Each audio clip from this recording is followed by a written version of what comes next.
नमस्कार, उत्तराखंड समाचार में आपका स्वागत है। मैं रेणु प्रीति। सबसे पहले मुख्य समाचार। राष्ट्रपति द्रौपदी मुर्मू और प्रधानमंत्री नरेंद्र मोदी ने अंबेडकर जयंती पर देशवासियों को दी बधाई। अंबेडकर जयंती पर देश भर में कई कार्यक्रमों का हुआ आयोजन। मुख्यमंत्री पुष्कर सिंह धामी ने भी किए बाबा साहेब को श्रद्धा सुमन अर्पित।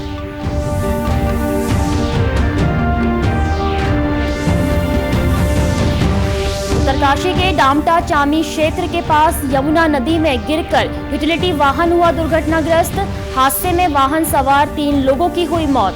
एसडीआरएफ ने नदी से तीनों व्यक्तियों के शव किए बरामद।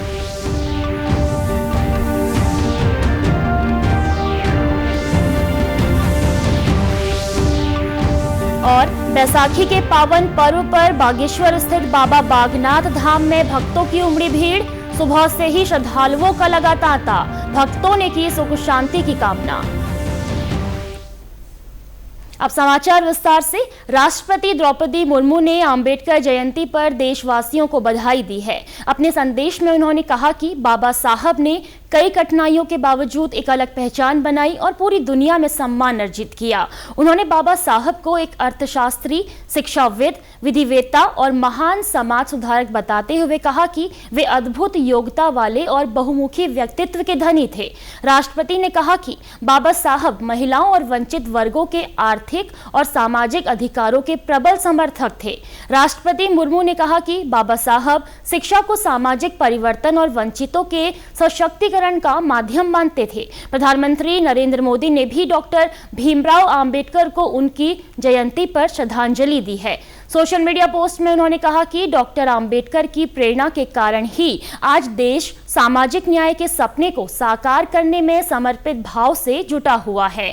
श्री मोदी ने कहा कि डॉक्टर अंबेडकर के सिद्धांत और आदर्शों से आत्मनिर्भर और विकसित भारत के निर्माण को मजबूती और गति मिलेगी।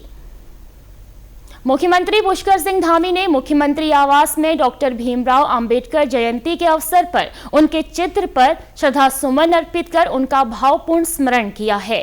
मुख्यमंत्री ने डॉक्टर अंबेडकर के व्यक्तित्व एवं राष्ट्र निर्माण में उनके योगदान को स्मरण करते हुए कहा कि डॉक्टर भीमराव अंबेडकर भारतीय संविधान के शिल्पकार थे। उनके सिद्धांतों और मार्गदर्शन से समाज में व्यापक परिवर्तन आया। उन्होंने अपना संपूर्ण जीवन समाज के वंचित और शोषित वर्गों के उत्थान हेतु समर्पित कर दिया। मुख्यमंत्री ने कहा कि ये दिन हमें डॉक्टर अंबेडकर के दिखाए मार्ग पर चलने और उनके आदर्शों को अपने जीवन में आत्मसात करने की प्रेरणा देता है। भाजपा ने देहरादून के गढ़ीकैंट क्षेत्र में स्वच्छता एवं दीप प्रज्वलन कार्यक्रम का आयोजन किया। इस अवसर पर कैबिनेट मंत्री गणेश जोशी ने कार्यक्रम में प्रतिभाग करते हुए बाबा साहब की प्रतिमा पर माल्यार्पण कर उन्हें श्रद्धांजलि अर्पित की है। मंत्री गणेश जोशी ने अपने संबोधन में डॉक्टर अंबेडकर को महान विचारक बताते हुए कहा कि उन्होंने समाज के हर वर्ग को समान अधिकार दिलाने के लिए जीवन भर संघर्ष किया। उन्होंने सामाजिक भेदभाव को खत्म कर समानता स्थापित करने के लिए संविधान का माध्यम चुना। उन्होंने कहा कि डॉक्टर अंबेडकर ने अपने सिद्धांतों से कभी समझौता नहीं किया और महिला सशक्तिकरण में उनका योगदान अविस्मरणीय है। मंत्री जोशी ने प्रधानमंत्री नरेंद्र मोदी का भी आभार व्यक्त किया और कहा कि बाबा साहब को जो सम्मान आज मिला है वो मोदी सरकार के प्रयासों का परिणाम है।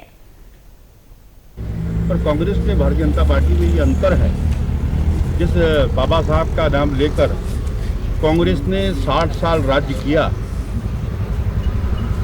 उसने बाबा साहब के सम्मान की जनता की तो देश के प्रधानमंत्री मोदी जी ने की। आज राष्ट्रीय स्मारक जो आपके नाम पर बना है उसका लोकार्पण 2018 में मोदी जी ने किया। उनके पैतृक गांव को संवारने का काम मोदी जी ने किया। इंग्लैंड के अंदर जो उनके नाम पर संस्थान है उनको संवारने का काम मोदी जी ने किया।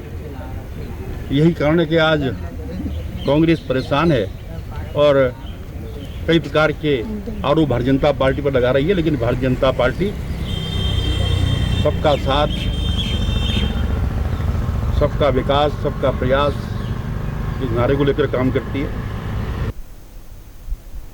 23 अप्रैल से शुरू होने जा रही चारधाम यात्रा को लेकर श्रद्धालुओं में काफी उत्साह है। यात्रा शुरू होने से पहले ही श्रद्धालुओं ने रिकॉर्ड पंजीकरण कराया है। इसके तहत चारधाम यात्रा में श्रद्धालुओं के पंजीकरण का आंकड़ा 16,80,955 के पार पहुंच गया है। रविवार को शाम 5 बजे तक यमुनोत्री धाम में 2,78,085, गंगोत्री धाम में 3,09,007, श्री केदारनाथ धाम में 5,72,813 और श्री बद्रीनाथ धाम के लिए 5,03,991 श्रद्धालुओं ने पंजीकरण कराया। वहीं हेमकुंड साहिब के लिए भी अभी तक 25,159 श्रद्धालुओं ने पंजीकरण कराया है। आंकड़ों को देखें तो सबसे अधिक 15,81,733 पंजीकरण श्रद्धालुओं ने वेब पोर्टल के माध्यम से कराए हैं। मोबाइल ऐप के जरिए 99,219 पंजीकरण हुए हैं। जनपद उत्तरकाशी के डामटा चामी के पास वाहन दुर्घटनाग्रस्त हो गया है, जहां नदी से एसडीआरएफ ने 3 व्यक्तियों के शव बरामद किए हैं। थाना पुरोला के माध्यम से एसडीआरएफ टीम को सूचना दी गई कि डामटा के पास एक यूटिलिटी वाहन नदी में गिरकर दुर्घटनाग्रस्त हो गया है। सूचना प्राप्त होते ही पोस्ट बड़कोट से एसडीआरएफ की टीम आवश्यक रेस्क्यू उपकरणों के साथ तत्काल घटनास्थल पर पहुंची और राहत बचाव कार्य शुरू किया। उक्त वाहन विकासनगर से परचून का सामान लेकर पुरोला मोरी की तरफ जा रहा था, जो डामटा क्षेत्र में चामी के पास अनियंत्रित होकर यमुना नदी में दुर्घटनाग्रस्त हो गया। वाहन में 3 व्यक्ति सवार थे, जिनकी घटनास्थल पर ही मृत्यु हो गई थी। देहरादून में जाम की बढ़ती समस्या को देखते हुए एसएसपी अजय सिंह ने रिस्पना पुल और आशा रोडी क्षेत्र समेत कई रूटों का स्थलीय निरीक्षण किया है। इस दौरान उन्होंने लॉन्ग वीकेंड पर पर्यटकों और आमजन की सुविधा के लिए यातायात व्यवस्था का जायजा लिया। साथ ही अधिकारियों को जरूरी निर्देश भी दिए। आपको बता दें कि एसएसपी ने यातायात के सुचारू संचालन के लिए रूट डायवर्जन प्लान के तहत डाइवर्ट किए गए चौराहों का निरीक्षण किया। इस दौरान उन्होंने अधिकारियों को यातायात व्यवस्था के सुचारू संचालन के लिए वीकेंड्स पर राष्ट्रीय राजमार्गों पर बने कटों को अस्थायी रूप से बंद करने के निर्देश दिए। इसके साथ ही वीकेंड्स पर शहर में प्रवेश करने वाले भारी वाहनों को दिन के समय शहर के बाहरी मार्गों पर रोकने के भी निर्देश दिए हैं।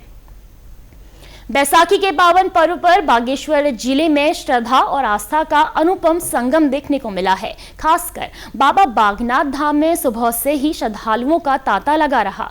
बागेश्वर जिले के ऐतिहासिक बाबा बागनाथ मंदिर में आज बैसाखी पर्व पर श्रद्धालुओं की भारी भीड़ भी उमड़ पड़ी है। तड़के 4 बजे मंदिर के पट खुलने के साथ ही दर्शन के लिए भक्तों की कतारें नजर आई हैं।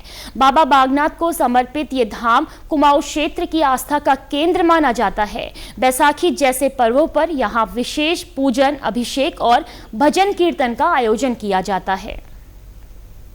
देखो, बैसाख का महत्व, चैत का जब नया साल हमारे वहाँ आरंभ होता है शुक्ल पक्ष से, तो उस दिन पूरा नए साल का छम्बच्चर जो है सुनाया जाता है।